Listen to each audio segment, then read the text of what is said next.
Yang pintar. Saya berdiri di depan sini hanya untuk berbagi pengalaman yang telah saya dapat. Izinkan ya Bapak dan Ibu. Saya percaya di depan saya ini Bapak dan Ibu adalah orang-orang yang hebat. Ya, betul nggak betul? Ya, semangat ya. Ya. Bismillahirrahmanirrahim. Assalamualaikum warahmatullahi wabarakatuh.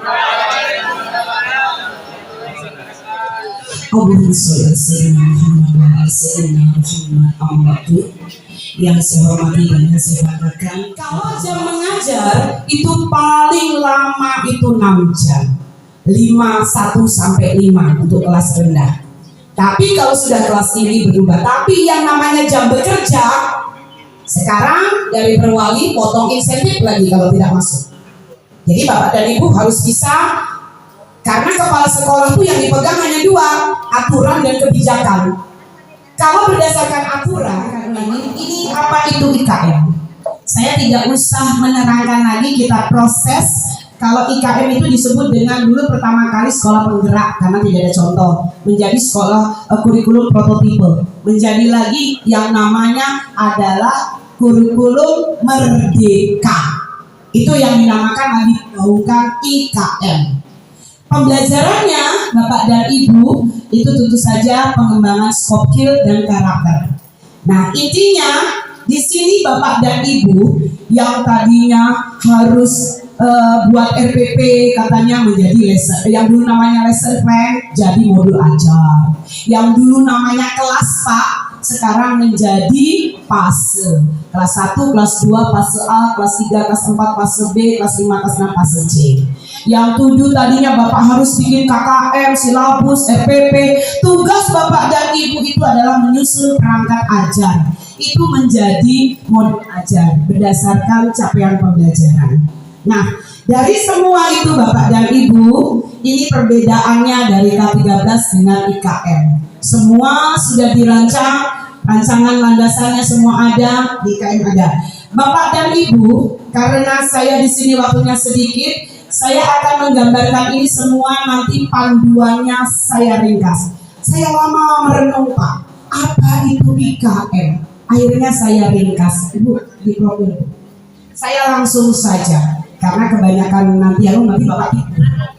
Jadi Bapak dan Ibu yang saya banggakan, kalau ada saya kasih 100.000. Apa tambah dulu tak? Nah, di sini ada profil pelajar Pancasila. Pak Haji Dudin belum tahu, Pak? Mungkin ada yang tahu. Cara menghafalkannya ini gampang. Iya. Iya, manya beriman dan bertakwa kepada Tuhan Yang Maha Esa, berakhlak mulia. Kannya kebinekaan global. Rohnya gotong royong. T-nya itu kreatif. M-nya mandiri. Nis-nya bernalar kritis. Inilah yang menjadi gaungnya, gongnya, pusatnya proyek profil Pancasila.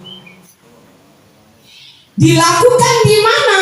Di 4 aktivitas sekolah yang masuk semuanya ini di dalam KSOP, yaitu kurikulum operasional satuan pendidikan. Perubahan kurikulum menjadi kurikulum merdeka itu sudah diatur dari Kemendikbud, tidak usah tekan lagi, pasalnya sudah kita ngaruh. Kemudian Bapak dan Ibu, aktivitas apa yang pertama? Aktivitas yang pertama ini sudah ada dari zaman KTSP, kurikulum KTSP, berubah lagi menjadi K13, berubah lagi menjadi kurikulum merdeka, masuk aja. Budaya sekolah ini pembiasaan, saling, cuci tangan, sudah Bapak dan Ibu lakukan, berbaris, periksa buku, ya kan, membuang sampah pada tempatnya, itu sudah masuk, sudah ada dari dulu, tidak ada yang berubah, tidak ada yang berubah. Apakah ada yang berubah? Ini masuk semua di kurikulum. bertutur kata yang baik.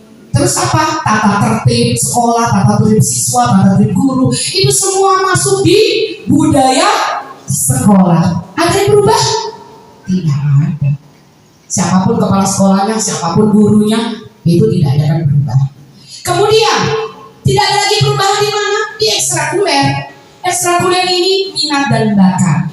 Apalagi ada drum band, ada silat, ada karate mungkin, ada paduan suara, ada apa. Ada nggak perubahannya? Sini loh Pak, di intrakurikuler dengan di proyek penguatan profil Pancasila. Ini saja yang menjadi muaranya semua nanti ada di dimensi ini. Sebenarnya ini juga sama. Nah, di intrakurikuler ini adalah tugas dari Bapak dan Ibu guru wali kelas. Nanti Bapak dan Ibu akan melihat 70% sampai 80% ini ada di struktur kurikulum Merdeka. Nanti bisa Bu Ari lihatkan ya struktur kurikulum Merdeka, nanti saya bukakan. Bapak dan Ibu, saya kasih pahaman dulu luasnya. Kemudian di sini di intrakurikuler ini sudah dibagi.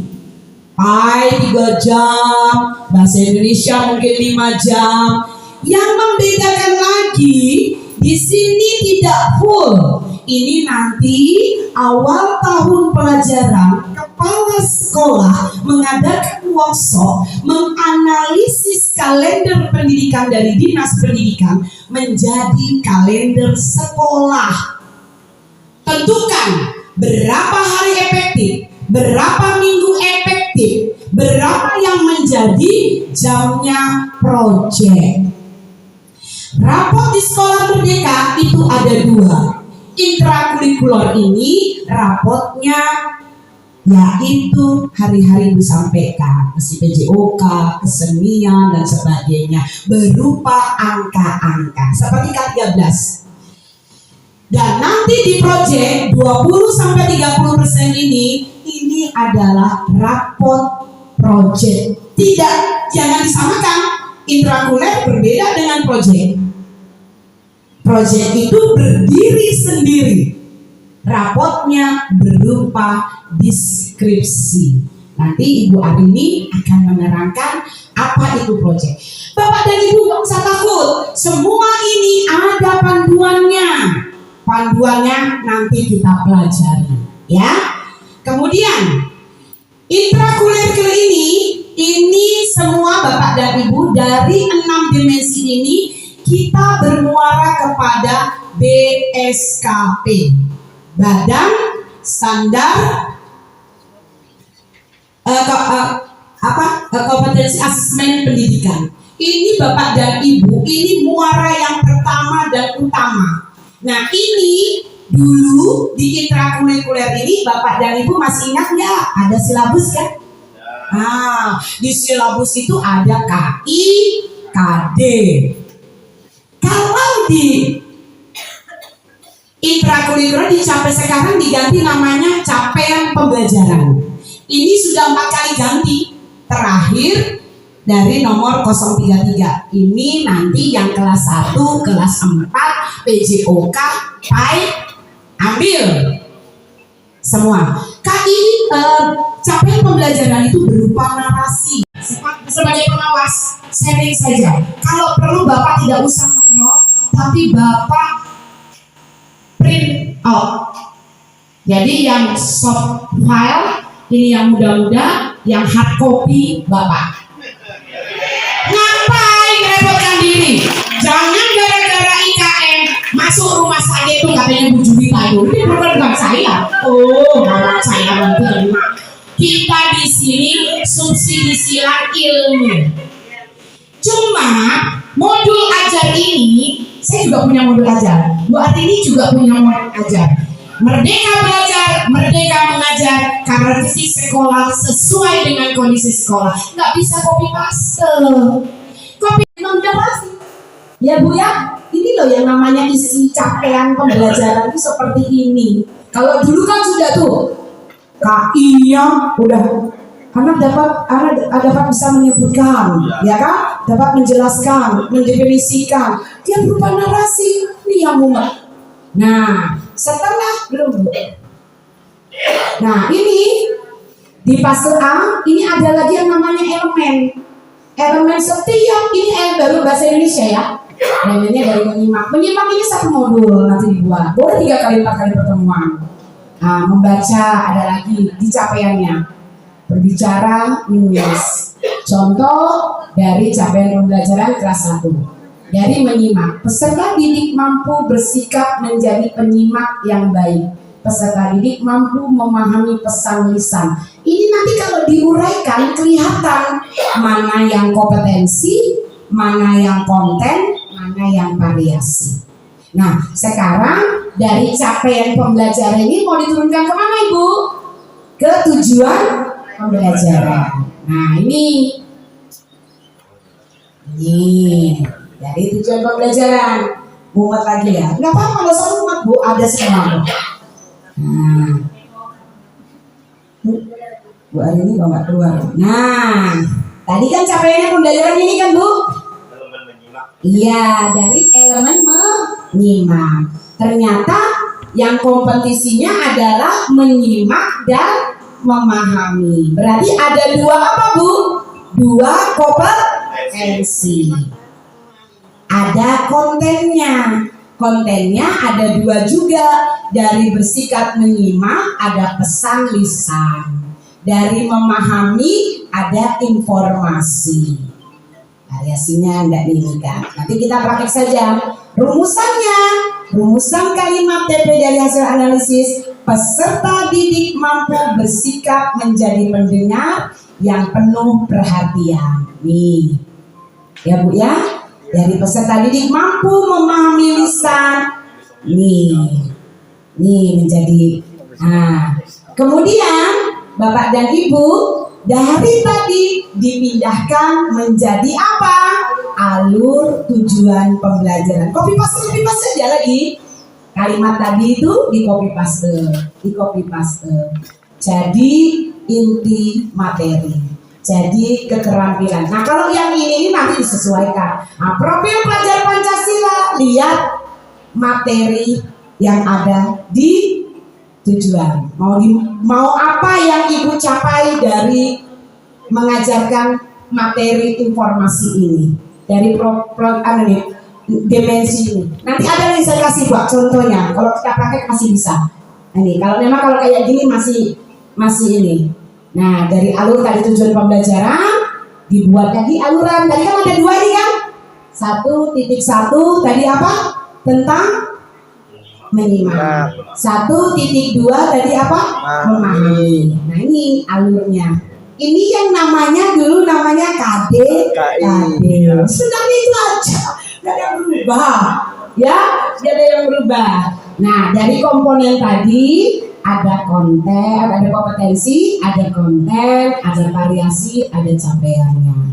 Ini lihat di rubriknya, untuk bikin rubriknya. Nah, ini contoh modul ajar dari yang tadi kita buat. Nah, ini contoh dari yang tadi pelajaran yang tadi dua materi itu. Ini dulu namanya lesson plan atau RPP. Oh, sekarang keren, namanya modul ajar. Sama, ada informasi umum. Ya, 3 informasi umum terdiri dari identitas sekolah, tahun, jenjang, materinya tadi ya Pak ya, kelas, fase. Elemennya apa tadi?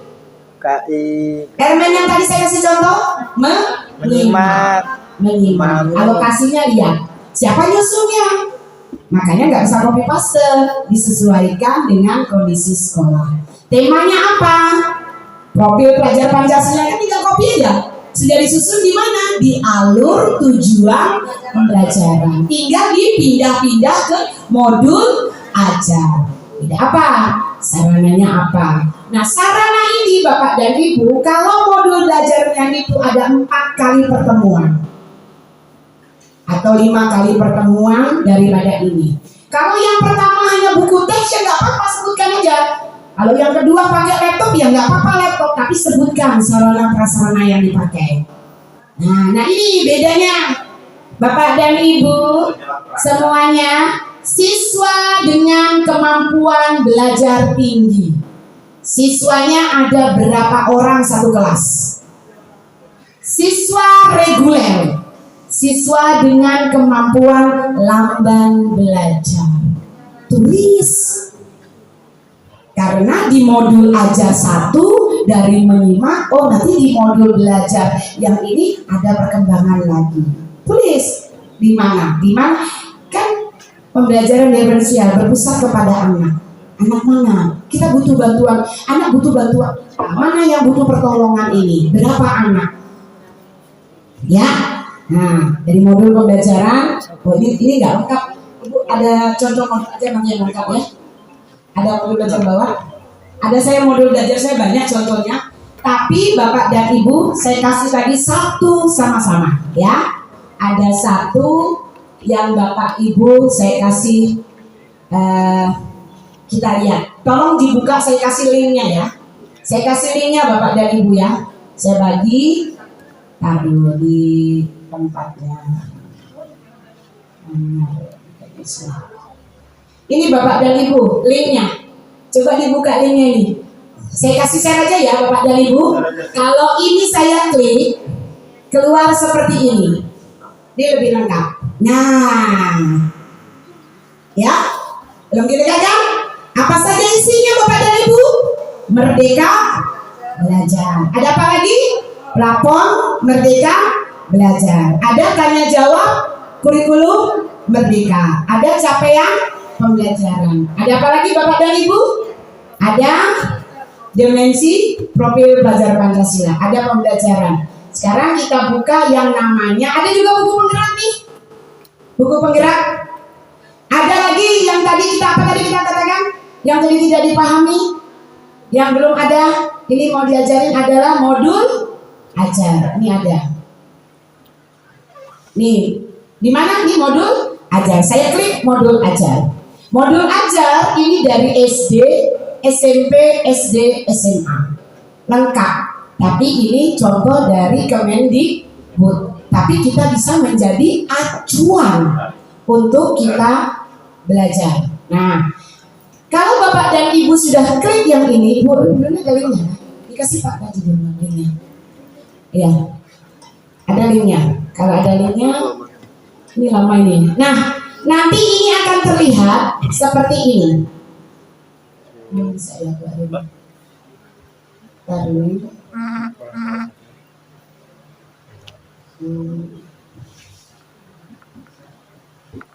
Atau sebelum ini kita nanti sambil lihat ya, nanti buka tapi saya akan mengajarkan sebelum nanti ini. Saya akan mengajarkan ini, saya akan perlihatkan dulu ini sampai saya lupa. Nih, saya lupa nanti ini sebelum lupa. Nanti Pak, Ibu, halo Ibu-ibu, hai Bapak-bapak, masih aktif, saya kira sudah tidur. Ini Bapak dan Ibu nanti diangkatkan lagi untuk menyusun jadwal pelajaran sama menyusun jadwal proyek setelah Bu Arini nanti. Nanti Pak Tajudin ditentukan Juli ini punya SD saya. Nah, Bapak sudah membuat? Enggak, sudah ya? Nah, kalau sudah ada ini ditentukan nanti akan terlihat minggu efektif, hari efektif. Nah, nanti jumlahnya ini berapa? Ini kan Pak? Ya, nanti ini semua nanti untuk menyusun proyek. Nanti ada perayaan proyek Pak. Jadi kalau bagi rapot, belum bagi rapot, ada perayaan proyek. Nanti diundang saya proyeknya.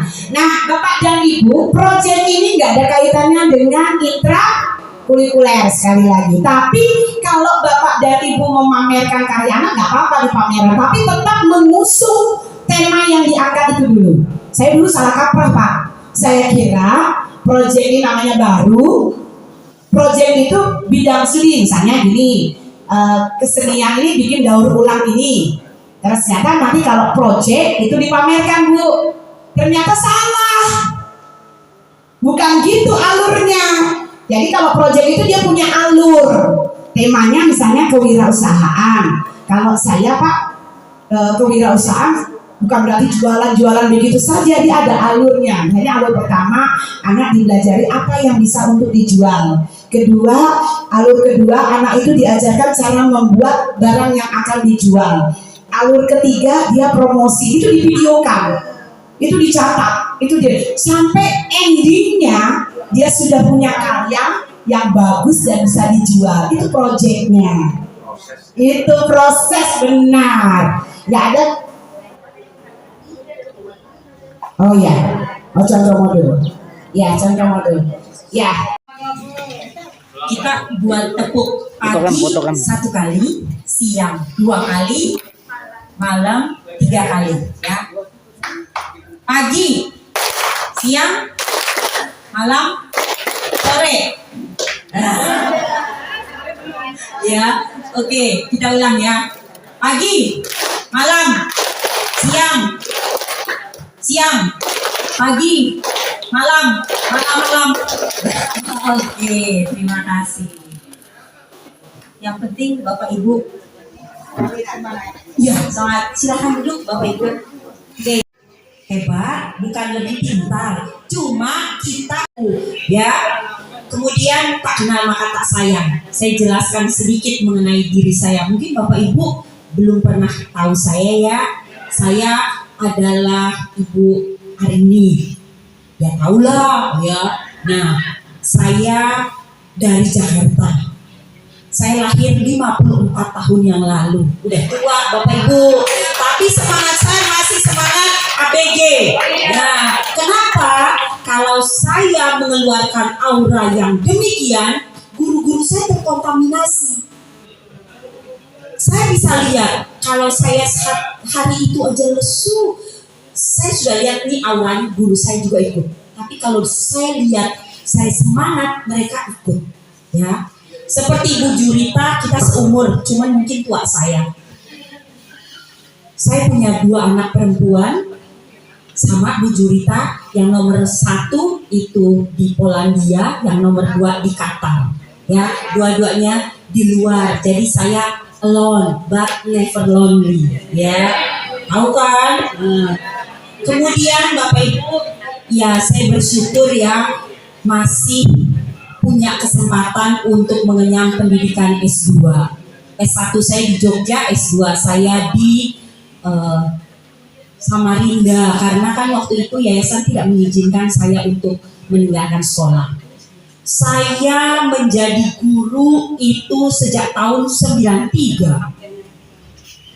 Total menjadi kepala sekolah 20 tahun. Ya. Jadi saya cukup tahu diri, 2 tahun lagi saya mau pensiun dini. Kenapa? Orang-orang bilang, nggak sayang kamu hari ini prestasinya di atas, tapi enggak, karena kalau saya masih di situ, saya terus yang jadi kepala sekolah. Saya enggak senang Bapak Ibu duduk terlalu lama. Ya, saya harus memberi kesempatan yang lain untuk menjadi pemimpin. Terus saya janji, kalau saya nanti mundur, saya tidak akan ada di situ. Kenapa Bu? Karena nanti bayang-bayang saya terus ada, dan guru-guru nanti sebagian tetap ke saya. Lalu kepala sekolah yang baru nggak bisa mimpi kalau masih ada saya. Ya, jadi lebih baik saya pergi, saya lihat dari kejauhan. Prinsip saya pergi dengan kepala masih mendongak, bukan kepala tertunduk. Oke, fokus aja jadi kepala sekolah begitu. Saya ajar matematika, agama dan sebagainya. Nah, kegiatan intra. Jadi kalau nanti Bapak Ibu breakdown, Bapak Ibu turunkan. Nah, 1 CP itu jangan diselesaikan di kelas 1 aja. Bapak Ibu pecah. Oh, kelas 1 ini sampai di sini. Berarti sisanya saya lanjutkan di kelas 2. Seperti itu, ya. Jadi jangan langsung kalau gitu ini kelas 1 aja. Padahal itu harus dibagi menjadi 2, kelas 1 dan kelas 2, ya, seperti itu. Terus ada yang namanya kegiatan proyek penguatan profil pelajar Pancasila. Kalau kegiatan intra itu ada adalah tercapainya CP, sedangkan kalau kegiatan proyek tercapainya terbentuknya profil pelajar Pancasila. Jadi sebenarnya anak-anak itu sudah punya belum sih? Sudah, tapi perlu dikuatkan. Makanya istilahnya adalah penguatan proyek, penguatan profil pelajar Pancasila. Itu dulu ya. Kemudian kegiatan proyek ini bukan proyek mata pelajaran. Ya, jadi itu dulu. Ini bukan proyek mata pelajaran. Jadi matematika bikin proyek, IPAS bikin proyek, bahasa Indonesia bikin proyek, bukan. Proyek penguatan profil pelajar Pancasila ini adalah integrasi dari semua mata pelajaran.